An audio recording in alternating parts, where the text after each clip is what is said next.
What's going on, everybody? B Woody here, excited to welcome you back to another episode of Sports from the Cave, man.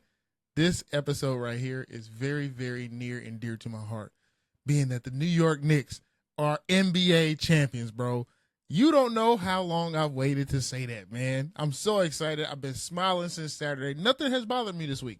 Absolutely nothing. Yo. So today we're going to break down a couple things. First thing being New York Knicks all-time team or all-time run, right? We're going to get into that.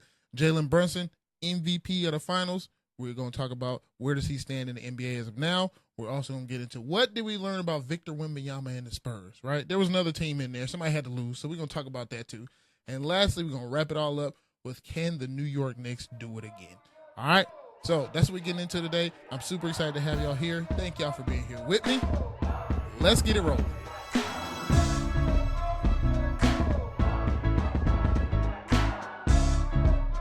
All right, y'all. So first things first, we're going to talk about was this an all-time Knicks team or was this just an all-time run, right? So in order to do that, I got to give y'all some stats, so stick with me for a second. I'm going to explain as I go along too, all right? First things first, this was probably one of the most, if not the most dominant playoff runs in the NBA all time, right? So the Knicks were 16-3 in the playoffs, right? That's from start to finish. They went on a 13-game winning streak, won 13 games straight before they lost a game. They were plus 283 in point differential, right? So point differential is just the total number of points they beat. They won by in every game, right? So they add that up. That's how they get to that 283. That is the NBA record in the playoffs for point differential. The closest team was the Warriors, I think, in 2017, and they were at 230. So that's 53 more points than any other team ever in the NBA. They lost 3 games.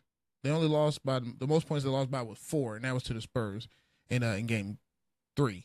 Also, had Game 4 in the finals against the Spurs, had the greatest comeback in NBA history. They were down 29 points in the second half, came back and won the game by 1 point.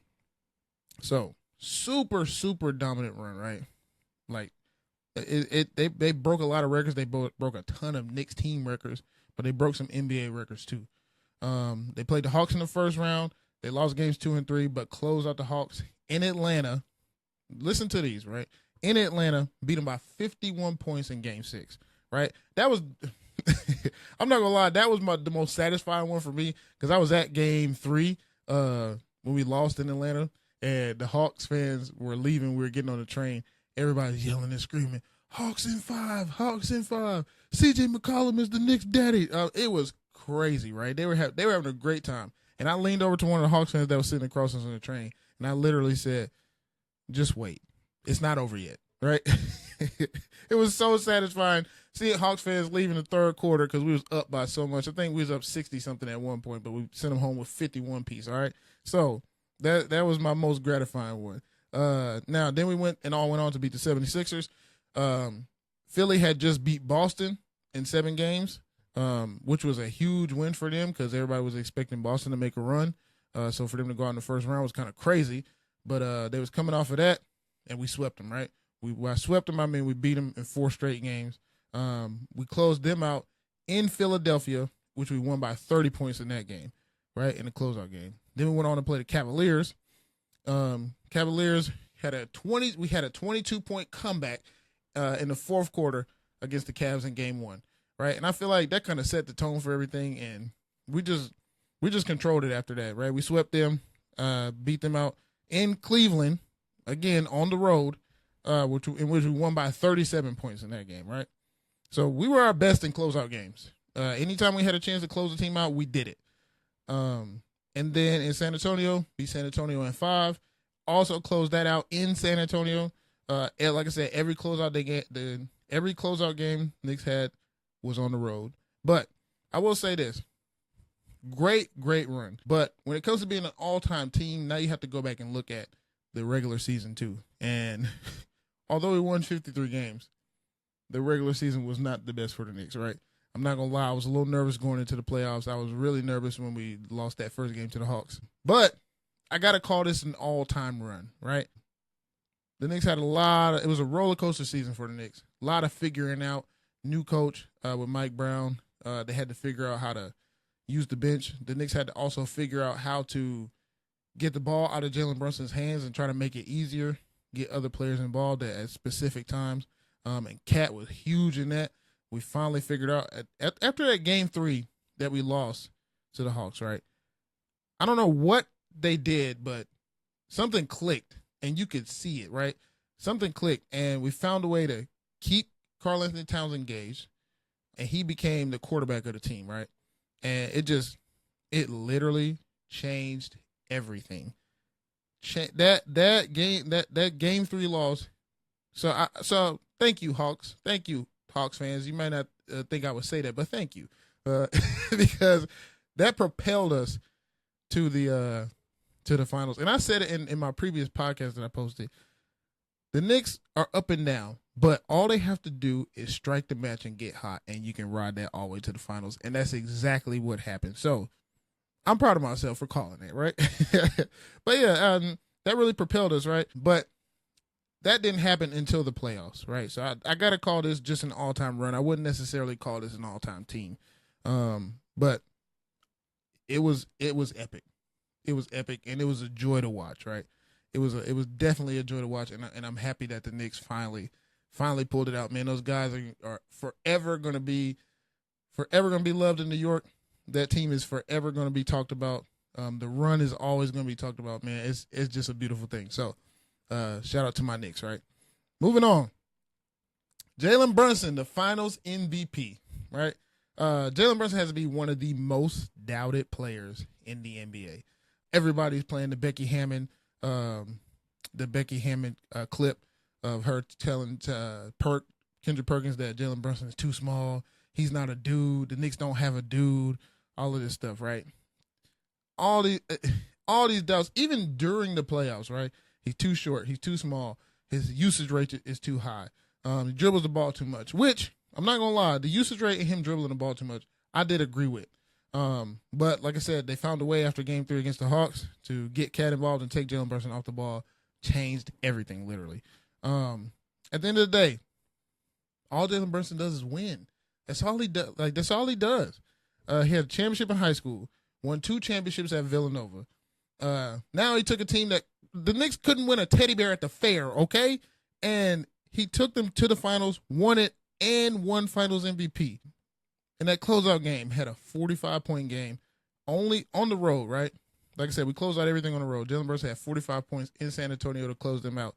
The only other player in the NBA to ever have 45 points in a closeout game on the road in the finals, Michael Jeffrey Jordan. Michael Jordan. Now Jalen Brunson. What can you say about him, man? He's a winner, flat out. Jalen Brunson is a winner. So, as of now, the question is, where does he rank among players in the NBA? He's got to be top 5. Jalen Brunson has to be a top 5 player in the NBA. No questions asked, right? And I'm going to give you my reasons. There's 2.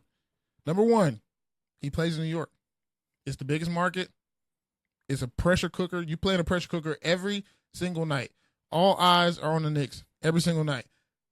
All the famous people on the front row every night. Garden packed every single night. I went to New York a couple years ago. On a Wednesday, they're playing the Bulls. The Bulls ain't even that good. The Garden is packed. It's literally packed. Like, people ain't got to go to work tomorrow. Like, kids ain't got to go to school tomorrow. It's packed, right? Playing in New York, playing in the biggest market, that has to propel you, right? You win in New York after 53 years, that launches you to top 5. It just does. Second thing, Jalen Brunson is one of the best. You can argue that he is the best closer in the NBA. His closing ability. He has that killer instinct when it's in the fourth quarter. He just does. I heard some people this morning on First Take comparing it to Kobe. He has it. He just does. Like, if the Knicks are within 10 in the last 5 minutes of the game, my money's on Jalen Brunson every time. Like, he wants that shot. When the lights are the brightest, that's when he shines the most. That's when he's at his best, right? There's not a lot of players who can take the game over in the fourth quarter, in those last minutes. There's not a lot of them at all. The list is extremely small. So he led that 22-point comeback against the Cavs. He led the 29-point comeback against the Spurs, right? In game 4. Led that. He averaged, 32.6 points? 32.6 points in the finals. He averaged. That's top 10 in the NBA of all time, right? You got to give it to him. There's not 5 guys better right now than Jalen Brunson, right? It's just not. So JB's top 5 in the league. Argue me if you want to. I'll give you some more stats if you need them. But he's top 5 in the league now. So it doesn't matter what you say about him. It doesn't matter that he's short. Doesn't matter he's only 6'2". Doesn't matter that there are other players that are 6'9" and they technically get to the rim and dunk and all this stuff. None of that matters because I'm taking Jalen Brunson every time. And I'm biased because I'm a Knicks fan, but I looked at the stats. I look at the stats all the time. JB's top 5 for sure. All right? So moving on. What did we learn about this Victor Wembanyama, and the Spurs in these finals? We learned that, number one, I got to give it to them. This is a great team. They're really young, youngest team in the NBA to ever make the finals. But this is a great Spurs team. Victor Wembanyama, super dominant. Can be dominant at any point, right? Dylan Harper, grown man. I had no idea about Dylan Harper, y'all. I'm not gonna lie to you. Until the finals, I didn't know about Dylan Harper. But Dylan Harper is a dog, a real dog. Like, can shut you down on defense, can get to the rim whenever he wants, finishes through contact, could probably be a better three-point shooter, but if he's open, if he has space, it's going down. And I thought the Spurs probably should have played him more because he was one of the only players the Knicks, couldn't do anything with. He was pissing me off so bad, y'all. Like, every time he's coming down the court, I'm screaming, stop the ball, stop the ball, stop the ball. He gets to the rack, right? They switch the smaller player. They switch Jalen Brunson onto him. He's going straight to the rim. And I keep watching, and I'm like, yo, I was happy when they took him out. I thought they should have played him way more, especially when De'Aaron Fox was struggling. I thought Dylan Harper should have been in the game. ASAP, right? Another player, Steph Castle. Dog. Real dog. Like, and I knew Steph Castle because I watched him at UConn, but, man, defensive stopper, guards your best player and shuts him down. I watched what he did to SGA in the series before. I watched what he did to Jalen Brunson. Those first couple games, Jalen Brunson had to shoot 25 shots to score 30. And he's become a much better offensive player. He can get to the rim. He could be a better three-point shooter, but like I said, if he got space, it's going down. And then you got Devin Vassell, another young, great role player, plays great defense, can shoot it. This Spurs team is for real, y'all. And I honestly believe that there's going to be a span of time in the NBA that they completely dominate. I'm talking about win two or three championships in 5 years. There's going to be a time where they're in the finals almost every year, in the Western Conference Finals every year. They're going to be scary for sure. But realistically, in my opinion, they got humbled, especially Victor Wembanyama. In my opinion, he got humbled in the finals because he comes off a little cocky. But I'm okay with that because I want my best player to be a little cocky. I'm just being honest. I don't want my best player to be nice all the time, especially not on the court. But I think they got humbled for sure. But you can tell one thing I can tell not the Knicks. The NBA wants Victor Wembanyama to be the face, and they want it really, really bad.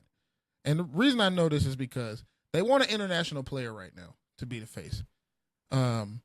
Because they tried to do it with Jokic, but Jokic don't care. Jokic just want to go home and race horses. And when I say home, he going to Serbia racing horses. He don't care about being the face of the NBA and doing all the interviews and all. He don't care about that. But Victor Wembanyama, they want him to be the face because of his international appeal. It's an easy sell to the world. It's an easy sell. Also, I can tell because let me start with this. The officiating in this finals was absolutely terrible. It was atrocious. And I say that not just picking on the Spurs, but they missed a lot of calls against the Knicks too. The refereeing was really, really bad. One of the worst I've seen, just being honest. But there was about 4 times over this series they could have called a flagrant foul on Victor Wembanyama, and the NBA saved him. And I'm usually not one of those conspiracy people. I'm usually not one of those, the NBA doing this, they controlling this. But this time, it was way too obvious. Like, come on, bro. Victor Wembanyama literally putting his foot under Jalen Brunson. Jalen Brunson rolls his ankle, and they call nothing, right? Jalen Brunson goes to set a pick on Victor Wembanyama. He mushes him to the ground. They call nothing. And there was 2 or 3 other instances where it was bad and it was obvious, but they called absolutely nothing. So the NBA wants him to be the face. We get it, right? But 2 things Victor has to work on, and this is just my personal opinion. 2 things. He needs a mid-range go-to, right? Catch the ball on the wing, turn around, shoot it. You don't have to dribble. You don't have to do nothing special. Most nights, you're going to play a bunch of guys that when they put their hand up and jump, they don't even get to your chin, bro. Like, OKC was guarding him with Alex Caruso. Alex Caruso maybe 6'4", 6'5". Victor Wembanyama is 7'5". Why don't you have a turnaround move or just a post move that you turn around, throw the ball at the backboard, it goes in? You got 20 easy points like that, bro. 20 easy. I'm talking about 20 points of the easiest points you ever get in your life. But Victor Wembanyama likes to get out on perimeter, dribble the ball through his legs, do all that. Stop doing all that, man. You don't need to do all of that. You don't need to, right? And that leads me to my next point. Victor Wembanyama has to figure out how to make the play instead of trying to be the play. And what I mean by that is you're 7'5" and you're pretty much unguardable. All eyes are on you on defense. All 5 guys have to watch you, right? And when you make a move, somebody has to come help the person that's on you, right? He has to figure out, let me draw the attention, kick it to the open man, right? Let me draw the attention, dump it across the lane to the guy who's cutting. Just stuff like that, right? But I think, excuse me, y'all. But I think a lot of times Victor Wembanyama wants to be the play so bad. Look at in game 4, 29-point comeback, the Knicks on a run, right? That final shot by Jalen Brunson, right? Jalen Brunson comes across the court. Victor switches onto Jalen Brunson. Instead of going down in the lane, leaving the man one-on-one, going down in the lane, you could force Jalen Brunson to get a ball up when he drives. Or if y'all force a shot, you can get the game-sealing rebound. But you up here guarding Jalen Brunson, OG Anunoby from the other side of the court is flying in, and he tips the ball in. Where is Victor Wembanyama? Out on the perimeter. We don't need you out here, bro. We don't need you to be the play. Sometimes you have to make the play instead. That's what I mean by that. Making the play would have been him being down the lane, getting the game-sealing rebound. OG wasn't going to jump over you and tip that ball in. There's no way. That's what I mean. Like, he has to figure out how to not, and it's almost selfish, but at 20, he's only 22, y'all. He's only 22. So Victor's still in that mind state at 22 of, I have more talent than everybody, so I should beat everybody. And that's my personal opinion. I don't know this for sure. This is my personal opinion. But at 22, you think talent is good enough to win. And then the NBA is just not. You can have all the talent in the world, and you won't ever win it. Example, you go to the gym, you're in an open run in the gym, right? You get on the court, and you point at the old dude because you say, I got him. I'm stronger than him. I'm faster than him. I can jump higher than him. But you get out there, and that old dude is taking you to school, right? He's getting the ball on the block, turning around, shooting the ball off the backboard, right? He coming down the court. He got a little crossover. He taking you to the rim. That's because you may have the talent, but he got this. He got the mental. He know the angles to get to the basket. He know when your head turn, he can spin around and shoot. It's the little things. The mental game, right? He beats you mentally. He don't have much talent to you, but he knows how to play the game. That's what Victor Wembanyama has to learn. And he'll get it. He'll get it. He's only 22. He's not even in his prime yet, which is the scariest part. Like 22, you're not in your prime in the NBA. You don't get to your prime till you're closer to 30. He got 6 more years before he enters his NBA prime, which is terrifying. And I think he's going to be a great player, but it's that mental part of it that he's got to get down. And you just got to pay your dues, bro. I haven't seen a team in a very, very long time that just ran through the NBA and all of a sudden they just won out of nowhere. If you look at Boston was in the playoffs for 4 years maybe before they won, 4 or 5 years before they won, in the Eastern Conference Finals every year. Went to the championship and lost.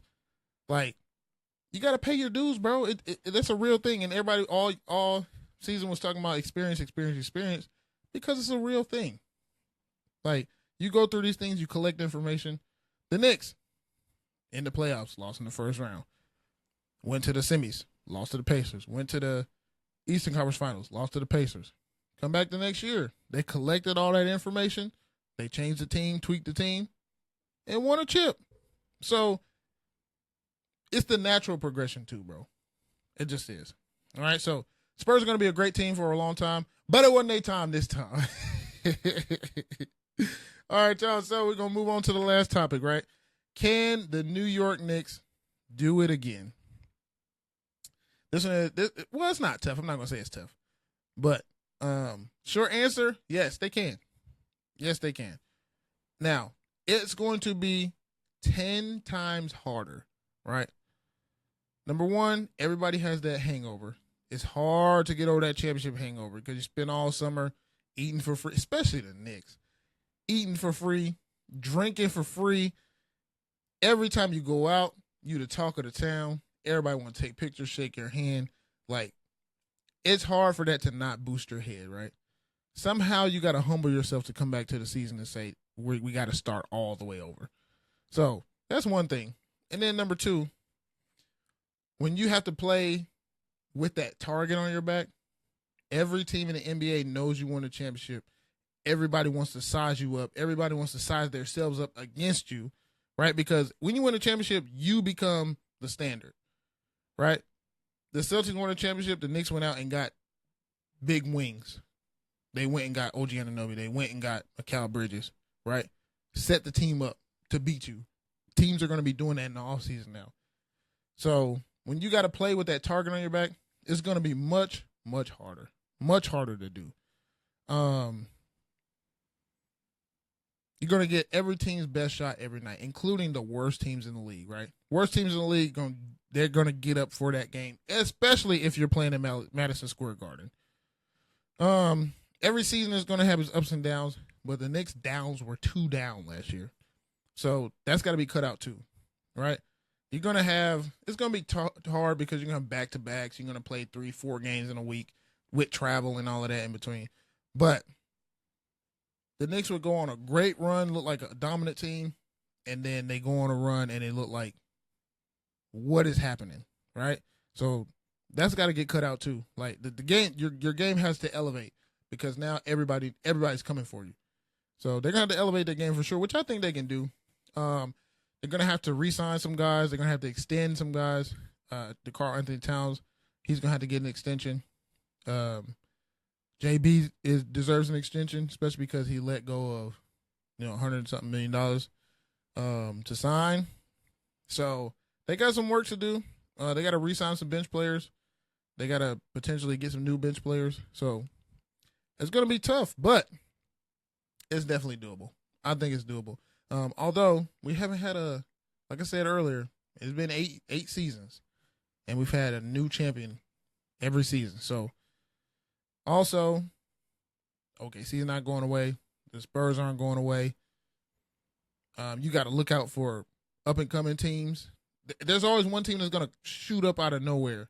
And I honestly think that'll be the Pacers this year. Everybody slept on the Pacers because they tanked last year. Tyrese Halliburton down with the Achilles injury.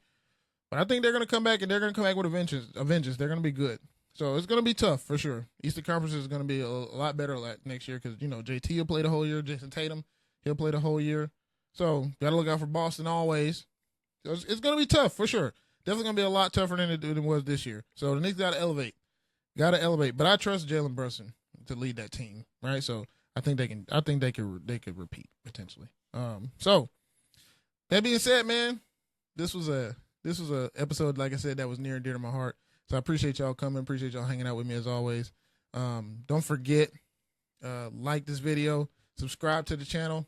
You can follow me on Instagram and on TikTok at Sports from the Cave. I post videos there all the time. So thank y'all for hanging out with me. I appreciate y'all coming through.